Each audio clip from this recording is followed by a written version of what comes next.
Hello guys, welcome back on my YouTube channel. और आज अपन बात करेंगे ख़ास तौर से देखो CSIR नेट दिसंबर 2023। तो कोई भी स्टूडेंट्स या फ्रेंड्स जो भी कहीं ना कहीं उनका जो टारगेट है वो डायरेक्ट इनडायरेक्ट असिस्टेंट प्रोफेसर बनने का है, तो राजस्थान के अंदर या अदर स्टेट MP के अंदर भी असिस्टेंट प्रोफेसर का जो एग्ज़ाम है वो निकला हुआ है।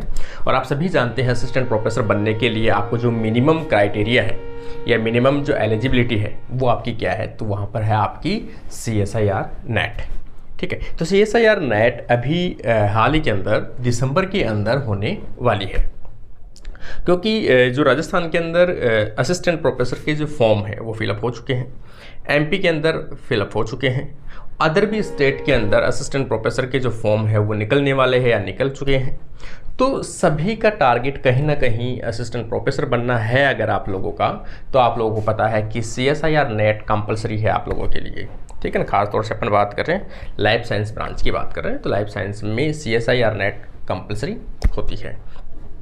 आपके पास में अभी कितना टाइम है? अभी आपके पास में सिर्फ 3 महीने बाकी हैं, क्योंकि जो CSIR की लेटेस्ट जो न्यूज़ है उनके अकॉर्डिंग उन्होंने जो एग्ज़ाम डेट है वो भी डिसाइड करती है 26, 27 और 28 दिसंबर 2023 को आपकी एग्ज़ाम जो है वो कंडक्ट होने वाली है। और शॉर्टली कुछ ही टाइम के बाद में अभी अपने कहें अक्टूबर के फर्स्ट वीक के आसपास में इसके जो एप्लीकेशन फॉर्म है उनकी डेट है वो स्टार्ट हो जाएगी। एप्लीकेशन फॉर्म आप ऑनलाइन फिलअप कर पाएंगे।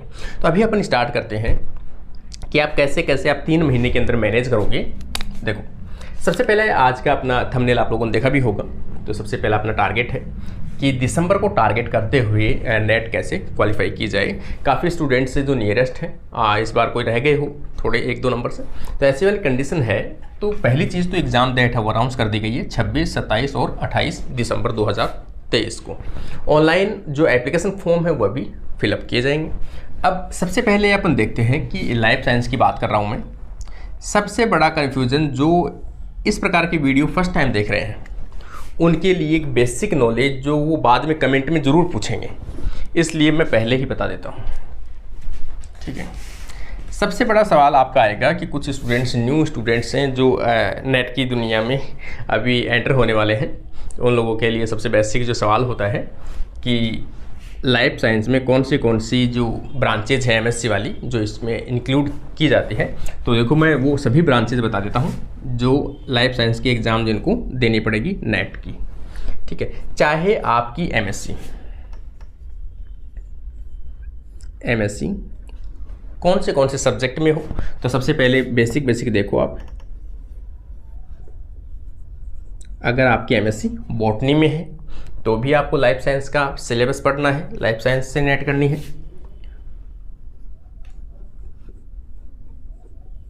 आपकी MSc जियोलॉजी में है तो भी आपको लाइफ साइंस पढ़ना है। आपकी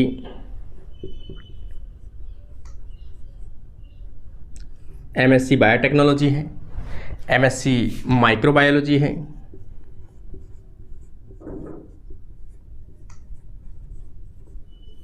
MSc बायोकेमिस्ट्री है,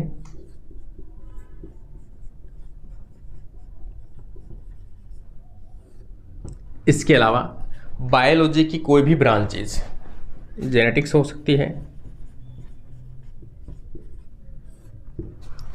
ठीक है ना, बायोइन्फॉर्मेटिक्स हो सकती है,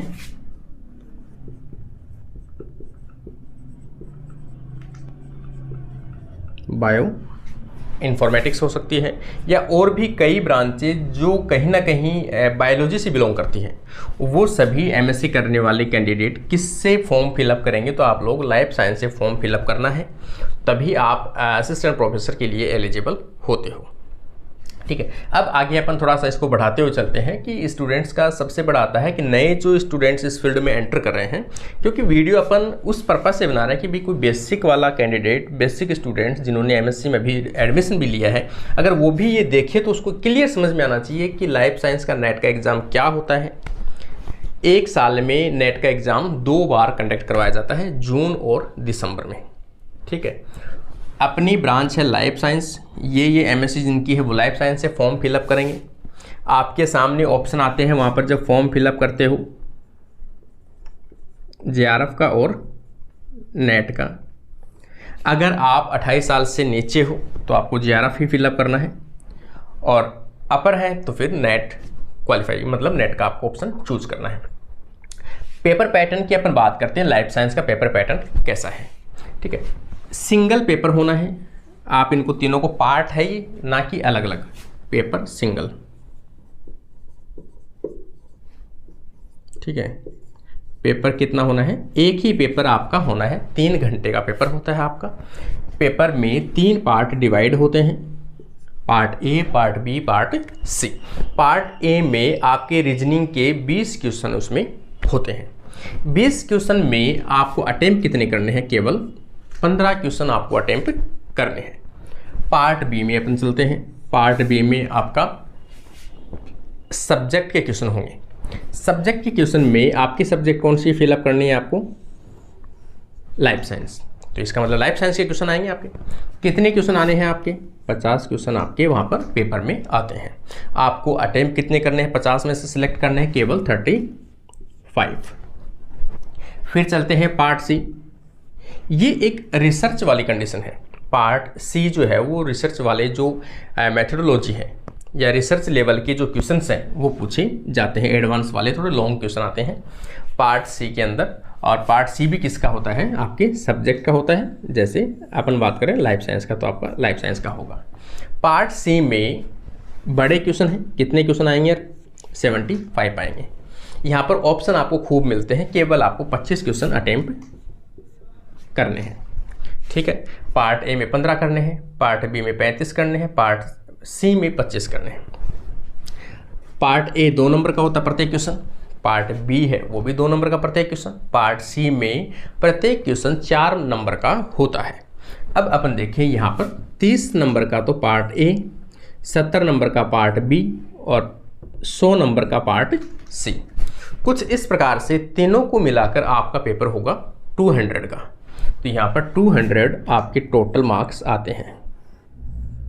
अब आप पूछोगे कि कितने मार्क्स लाएं कि हमारी नेट या जेआरएफ क्वालिफाई हो, तो अलग अलग कट ऑफ जाती है, लेकिन फिर भी आपको एक एग्जैक्ट अपन आइडिया से बता देते हैं कि अगर आपके मार्क्स 200 में से 110 मार्क्स है तो आपको लगभग जेआरएफ की संभावना रहती है। ठीक है, तो 110 के आसपास आपको लेके आना, 110, 115, 105। ठीक है, तो आपको जेआरएफ या नेट आराम से आपको मिल जाती है। 50% के आसपास आपके मार्क्स होने चाहिए। तो ये इसका पेपर पैटर्न है। अभी बात कर रहे हैं अपन, सितंबर चल रहा है, तो सितंबर में आज तारीख हुई है 23। तो 23 से लेकर अपन बात करते हैं दिसंबर तक, लगभग 3 महीने आपके पास में है टारगेट के लिए। सबसे पहले आपको 3 महीने का टारगेट लेके चलना है, अपने को प्रिपरेशन करनी है। उसके लिए जो नए स्टूडेंट्स हैं, अभी भी स्टार्ट कर रहे हैं और पढ़ रहे हैं, उनके लिए और बता दूं मैं कि लाइफ साइंस में 13 जो यूनिट है वो इंक्लूड की गई है। 13 यूनिट्स कौन सी हैं, चाहे आप किसी भी ब्रांच से हो, इनमें से आपको टोटल ब्रांचेज पढ़नी पड़ेगी। लाइकेज अपन देखते हैं, इसमें लाइफ साइंस के जो सिलेबस है उसमें 13 यूनिट इंक्लूड की गई है। पहले अपन देखें तो यहाँ पर है बायोमोलिक्यूल्स एंड देयर इंटरेक्शंस। ठीक है, cell biology, molecular biology, cell communication and cell signalling, developmental biology, इसमें दोनों आ जाएगी, प्लांट और animal, plant physiology, animal physiology, inheritance biology, diversity of life form, ecological principle, evolution and behaviour, और applied biology और method in biology. तो ये सभी जो 13 यूनिट है वो लाइफ साइंस के अंदर आपको पढ़नी होती है। अब अपन बात करते हैं कि भाई आपके पास में इतना टाइम है कि 3 मंथ है, 3 मंथ में कैसे आप मैनेज करें। आपने हालांकि कहीं से भी आपने स्टडी की है, सेल्फ स्टडी भी की है, या फिर आपने कहीं से कोचिंग ले रखी है, ऑनलाइन ले रखी है, ऑफलाइन ले रखी है, आप लोग रेगुलर स्टडी कर रहे हो, रेगुलर आप नोट्स भी बना रहे हो। ठीक है, अब इनमें से अपनी कौन सी यूनिट ऐसी है जिनके ऊपर आप अभी भी फोकस अच्छे से करोगे तो आपका नेट या जेआरएफ क्वालिफाई इसमें हो जाएगा और आप इसी असिस्टेंट प्रोफेसर में एलिजिबल हो सकते हो। तो सबसे पहले तो देखो, बेसिक यूनिट अगर आपने पढ़ी है फर्स्ट वाली तो सबसे ज़्यादा इंपॉर्टेंट है। सभी यूनिट का लिंक जो होता है वो फर्स्ट यूनिट से हमेशा से होता है, क्योंकि बायोमोलिक्यूल्स, जितने भी टाइप के बायोमोलिक्यूल्स हैं उनकी सिंथेसिस पाथवे है, उनके डिग्रेडेशन पाथवे हैं, उनके जितने भी लिंकेज हैं वो सब लगभग इसी में आ जाएंगे। ठीक है, तो ये तो आपको पढ़ लेनी है। अगर आपने पढ़ रखी है तो बेस्ट है, नहीं पढ़ा तो कम से कम इसको थोड़ा देखना भाई। पहली यूनिट सबसे इंपॉर्टेंट, दूसरी यूनिट सेल बायोलॉजी लगभग सभी ने पहले भी पढ़ी है, यहाँ थोड़ी एडवांस लेवल की आती है, चीज़ें वही है, इसलिए इसको कोई ना इग्नोर करें।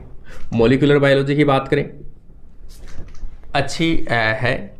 फंडामेंटल प्रोसेस, इसका मतलब इसमें जो डीएनए और आरएनए की जो प्रोसेसिंग है, लाइक एज डीएनए रेप्लिकेशन से, ट्रांसक्रिप्शन से, ट्रांसलेशन से, जीन रेगुलेशन से, वो सभी चीज़ें इसमें मॉलिक्यूलर बायोलॉजी में आ जाएगी। इसकी बात करते हैं सेल सिग्नलिंग की, तो काफ़ी इंटरेस्टिंग यूनिट है। अगर आपको लगता है समझ में आता है तो आप इस यूनिट को चूज कर सकते हो। डेवलपमेंट बायोलॉजी में लगभग सभी स्टूडेंट्स का कहीं ना कहीं पढ़ा हुआ भी है, चाहे आप बॉटनी से हो चाहे आप जूलॉजी से हो, आपने डेवलपमेंट बायोलॉजी कहीं ना कहीं ज़रूर पढ़ी होगी, तो इसको थोड़ा देख सकते हो आप। प्लांट फिजियोलॉजी आप 100% कर सकते हो, एनिमल फिजियोलॉजी आप कर लेना, इनहेरिटेंस जेनेटिक्स आप ज़रूर करके जाएं, और इकोलॉजी आप कर लेना। एवोल्यूशन के कुछ पढ़ सकूं तो अच्छी चीज़ें, कुछ एक्सपेरिमेंट्स हैं इनिशियली, ठीक है, और कुछ ट्रांसजेनिक प्लांट्स हैं, ट्रांसजेनिक एनिमल्स हैं, उनके मेथड्स हैं। और यहाँ पर अपन बात करें, अपन पूरी चीज़ें की बात नहीं कर रहे, इनका जो सिलेबस आप देखोगे तो मैं टेलीग्राम पे सिलेबस भी डाल दूंगा, तो वो भी आप देख सकते हो। ठीक है, तो टेलीग्राम नीचे आप लिंक देख लेना, concept of brain life science के नाम से। तो मेथड इन बायोलॉजी, इसमें जितने भी जो टेक्निक्स यूज में आती है वो टेक्निक्स हैं। टेक्निक्स में से कुछ टेक्निक्स आप पढ़ लेना, ठीक है ना, लाइक एज स्टार्टिंग की जो टेक्निक्स है, इलेक्ट्रोफोरेसिस है, एसटीएस पेज है, स्पेक्ट्रोस्कोपी है, ये कॉमन जो चीज़ें हैं वो चीज़ें तो आप पढ़ ही लेना। क्रोमेटोग्राफी है, उनमें से क्वेश्चन हमेशा पूछे जाते हैं। ठीक है, तो आपकी मेन जो यूनिट है 1, 2, 3, 4, 5, 6, 7, 8 यूनिट के आसपास आपकी टोटल मिलाकर ऐसी है 8 या 9 के आसपास, जो आपकी कहीं ना कहीं नेट या जेआरएफ आराम से आपकी करवा सकती है। ठीक है, अभी 3 महीने की बात कर रहे हैं, वैसे रेगुलर तो आपने पढ़ाई है पूरा ही, तो भी आप 3 महीने में भी अगर आप टाइम मैनेजमेंट करें, क्वेश्चन का अरेंजमेंट करें, क्वेश्चन कैसे चूज करना है, क्वेश्चन के ऊपर एक नेक्स्ट वीडियो बनाऊंगा कि आपको कितने अटैम्प्ट करें तो कितनी कितनी संभावनाएं आपकी पॉसिबिलिटीज़ रहती है, नेगेटिव से कैसे बचा जा सकता है, वो सभी चीज़ें अपन देखेंगे। अब अपन यहाँ पर ये देखते हैं कि भाई आप लोग इन यूनिट को अगर आप प्रिपरेशन करते हो आप, तो कैसे आप प्रिपेयर करें। ठीक है, तो जेआरएफ के लिए आपको सबसे पहले जो भी आपने सेल्फ स्टडी की है, आपने ऑनलाइन कोचिंग ली है, जो भी आपने कैसे भी आपने प्रिपरेशन की है, उन सभी के लिए सबसे इम्पोर्टेंट है सिलेक्शन के लिए प्रोसेस का कि आपने नोट्स कौन से पढ़े हैं। ठीक है, सबसे ज़रूरी है, या तो आपने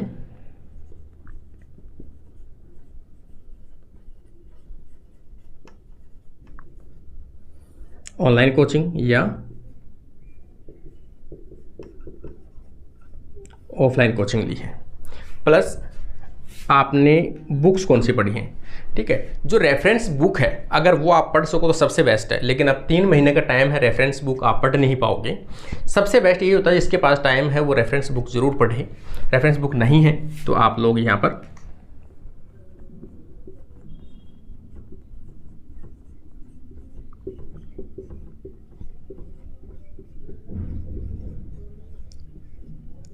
लाइफ साइंस पाथफाइंडर बुक, जो दिल्ली की कोचिंग है पाथफाइंडर, उनकी जो बुक है वो बुक जरूर पढ़ें। पाथफाइंडर लाइफ साइंस की बुक टॉपिक वाइज, ऐसे कंप्लीट पढ़ने की आवश्यकता नहीं है। जिस टॉपिक में आपको ऐसे डीपली पढ़ना है, जो आपको डाउट्स हैं, वो यहाँ पर पढ़ सकते हो। पाथफाइंडर लाइफ साइंस की केवल इंग्लिश मीडियम में अवेलेबल है। ठीक है, दूसरी चीज़, इन सब के लिए सिलेक्शन के लिए सबसे ज़्यादा ज़रूरी है, आपने चाहे कोचिंग ले रखी है, आप साथ साथ ये नोट्स पढ़ रहे हो, बुक्स पढ़ रहे हो, इनके साथ ज़रूरी है कि आपने MCQ कितने सोल्व किए हैं। ठीक है, आपका सिलेक्शन डिपेंड करेगा MCQ के ऊपर। लास्ट ईयर के जो सोल्व पेपर हैं CSIR नेट के, वो आप ले सकते हो। प्रीवियस सोल्व पेपर, ये आपको लेनी ही पड़ेगी ये बुक। ठीक है ना, ये आप किसी भी कोचिंग, किसी भी इंस्टीट्यूट, कहीं से भी ले सकते हो आप। ठीक है, ये IFAS वाली भी ले सकते हो, या पाथफाइंडर, ये आप ले सकते हो। और प्रत्येक यूनिट जो आपने स्टडी की है उनके क्वेश्चन आपको सॉल्व करने हैं, और ये यूनिट वाइज सॉल्व करने हैं कि इस यूनिट को अपन ने अच्छे से पढ़ा है, उस यूनिट के एमसीक्यू लास्ट ईयर में आए हैं तो किस प्रकार के क्वेश्चन आए हैं, उनका क्या लेवल रहा है। जितनी मतलब ये कहें अपन किसी भी एग्ज़ाम के सिलेक्शन के लिए, चाहे आप असिस्टेंट प्रोफेसर की बात करें, चाहे CSIR नेट की बात करें, चाहे अदर कोई भी बायोलॉजी PGT की बात करें, सब में ज़रूरी है कि अगर आपका स्टडी में थ्योरी आपका जो है सपोज 30% अगर आपका सिलेक्शन के लिए रेस्पॉन्सिबल है, तो आपके जो MCQ है लास्ट ईयर के सोल्ड पेपर है वो आपके कितना प्ले रोल करता है, तो इससे भी कहीं ज़्यादा अपन कह सकते हैं 40% रोल प्ले करता है। ठीक है, क्योंकि MCQ लास्ट ईयर के सोल्व करने से आपका उस एग्ज़ाम का जो लेवल है वो पता लगता है। उस एग्ज़ाम का लेवल तो पता करता ही है, आप कितने पानी में हो, आपकी कॉन्सेप्ट कितने क्लियर हैं, आपका माइंड की शार्पनेस कितनी है। क्या ऐसी कंडीशन तो नहीं है आपके साथ में कि जो पढ़ा है पढ़ तो लिया, लेकिन जब आप उसको अप्लाई करते हो तो उस चीज़ को आप, उस नॉलेज को, उस कॉन्सेप्ट को आप अप्लाई नहीं कर पाते हो, तो ऐसे कंडीशन में ये क्वेश्चन सॉल्व नहीं हो सकते। इसमें आपके माइंड की शार्पनेस, माइंड की जो एकाग्रता है, आपका जो रियल नॉलेज है, आपका बेसिक कॉन्सेप्ट है, आपने कितने कंसेप्चुअल आपने पढ़ा है, वो सभी चीज़ें डिपेंड करती है। इसलिए थ्योरी के साथ साथ प्रत्येक यूनिट के जो MCQ लास्ट ईयर में जो पूछे गए हैं वो सबसे ज़्यादा आप सॉल्व कीजिए। ठीक है, तो यहाँ पर जो 70% जो है वो आपका इन दोनों को मिलाकर बेसिक होता है। इसके अलावा अब जो 30% बचा है वो आपका बेसिक होता है। बेसिक का मतलब है कि आपने आज तक कितनी लगन, कितनी स्टडी की है आपने। 12th से लेकर आपने रियल में कैसे पढ़ाई की है, 12th है, BSc है, MSc है, उनमें आपने कैसे स्टडी की है। जो आपका बेसिक नॉलेज है, बेसिक आपकी जो सिंसियरिटी है, बेसिक आपका जो रेगुलर स्टडी करने का जो मेथड है, तो वो सभी चीज़ें आपकी 30% कहीं ना कहीं आपकी लाइफ में जुड़ी हुई हर चीज़ें आपने कहीं पढ़ा है, कहीं सुना है, वो चीज़ें हमेशा आपका रेस्पॉन्सिबल होता है। तो 30% ये और 70% ये मिलाकर आपको एग्ज़ाम में आपका जो मेन जो रोल है वो प्ले करते हैं। सिलेक्शन के लिए ये सभी चीज़ें आपके कहीं ना कहीं ज़रूरी है कि आप लास्ट ईयर के क्वेश्चन सोल्व ज़्यादा से ज़्यादा सोल्व करो। किसी भी एग्ज़ाम के लिए आपको ज़रूरी है। तो जो जो यूनिट्स बताई हैं वो यूनिट्स आप लोग अच्छे से प्रिपेयर कर सकते हो, और प्रत्येक यूनिट की आप जब भी पढ़ते हो तो हमेशा शॉर्ट नोट्स बना के पढ़िए। शॉर्ट नोट्स आप शॉर्ट नोट्स बनाकर पढ़ सकते हो। शॉर्ट नोट्स का मतलब है जब आप MCQ क्वेश्चन सॉल्व कर रहे हो और में कोई नई चीज़ आपको समझ में नहीं आती है, आपको लगता है कि ये याद रखने वाली है, नया कॉन्सेप्ट है, नई चीज़ें हैं, तो आप शॉर्ट नोट उसको कर सकते हो, नोट डाउन कर सकते हो आप उसको। ऐसी चीज़ें कर करके कि आप इनको प्रत्येक यूनिट की जो चीज़ है वो पढ़ सकते हो। ठीक है, इसलिए थ्योरी के साथ साथ सबसे ज़्यादा रोल जो होता है वो MCQ का होता है। लास्ट ईयर के MCQ कि उस एग्ज़ाम का जो लेवल है और आपके माइंड का जो लेवल है वो कितने मैच करते हैं। कि आपने पढ़ा तो पूरा है, लेकिन आप जब लास्ट ईयर के क्वेश्चन सॉल्व नहीं कर पा रहे हो, इसका मतलब आने वाली जो कंडीशन है इन फ्यूचर, धीरे धीरे एग्ज़ाम का लेवल, क्वेश्चंस का लेवल, हर चीज़ का जो लेवल है वो अप होता जा रहा है। पहले क्वेश्चन थोड़े इजी बनते थे, अब बच्चों का पढ़ने का जो स्तर है, माइंड का जो लेवल है, शार्पनेस है, वो भी दिन दिन बढ़ता जा रहा है। अपने जो साइंटिस्ट हैं उनमें भी यंग साइंटिस्ट आ रहे हैं, तो पेपर उस लेवल का बना रहे हैं, तो इसका भी लेवल बढ़ता जा रहा है। इसलिए ज़रूरी है अगर इस रेस के अंदर आपको बराबर में दौड़ना है तो थोड़ी तो स्पीड और अपने माइंड की स्पीड को बढ़ाना पड़ेगा। अदरवाइज ये तो इतनी स्पीड से चल रही है कि आप कहीं पीछे ना छूट जाएं। इसलिए ज़रूरी है कि अपने माइंड को और अपनी सोच को और अपनी पॉजिटिविटी को इतना शार्प रखें, आगे रखें, और नेगेटिव लोगों से दूर रहें, नेगेटिव विचारों से दूर रहें, तभी आपका सिलेक्शन श्योर होगा। आज के लिए अपना वीडियो यहीं कंप्लीट होता है। सभी स्टूडेंट से उम्मीद करता हूँ कि आप लोगों को पसंद आया होगा। फिर भी कोई डाउट है तो कमेंट बॉक्स में कमेंट जरूर डालें। आज के लिए अपना वीडियो यहीं कंप्लीट होता है। Thank you friends.